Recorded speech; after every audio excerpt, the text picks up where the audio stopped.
चिमन भाई सागर जी मुंबई से। राधे राधे।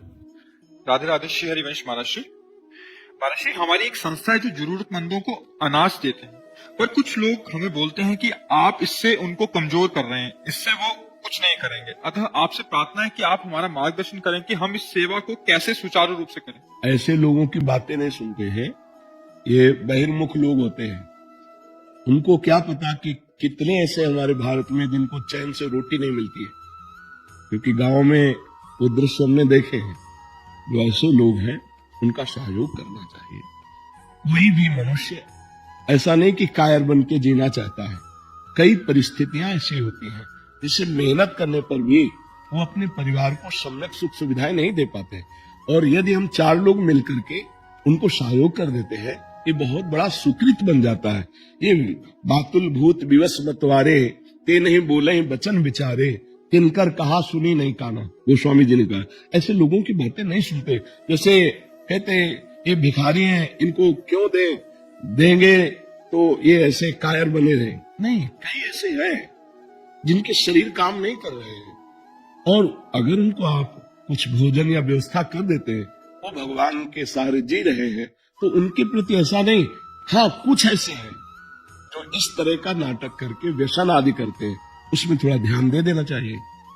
कुछ जरूरतमंद है, कुछ ऐसे हैं कि जो छल करके ऐसी लीलाएं करते हैं, नाटक करते हैं, और फिर शराब आदि पीते हैं, फिर गंदे आचरण में उतरते। उनको देख लेना चाहिए कि अगर ऐसे कहीं पाए जाए स्वभाव में, तो उनका सहयोग नहीं करना चाहिए। नहीं तो जो दैन्यता पूर्वक अपना व्यवहार ठीक से करते हैं और उनका हम सहयोग कर देते हैं, वो सुख पूर्वक खाते पीते हैं, तो ये हमारा धर्म बन जाएगा, ये हमारी सेवा बन जाएगी। पर कुछ होते हैं ऐसे, ये तो निश्चित है। कुछ कपटी जन ऐसे होते हैं कि अन्य जनों को छल के द्वारा, ऐसा जैसे गांव में जाकर के अन्न आदि मांगना, आके दुकान में बेच देना, और फिर शराब आदि पीना, फिर ऐसे। पर वही अपमान उन संतों का भी हो जाता है जो मांग करके लाते हैं और महीनों उससे भजन करते हैं। तो अब समझ में नहीं आता है।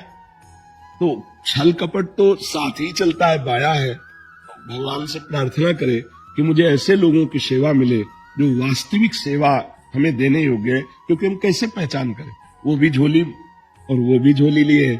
एक अपनी झोली से मांग के लाता है, 1 महीने भजन करता है उसी अन्न से, और एक आता है वो बेच देता है, उसकी शराब पीता है।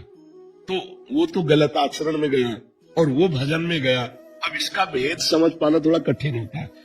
अगर कहीं निषेध किया जाए तो ऐसे निषेध किया जाए जो हमारी दी हुई वस्तु का दुरुपयोग करते हैं, हम उनको न दें। लेकिन जो वास्तविक जानते हैं कि सदुपयोग होगा, तो वहां दे देना चाहिए। ऐसे लोगों की बातें नहीं सुननी चाहिए।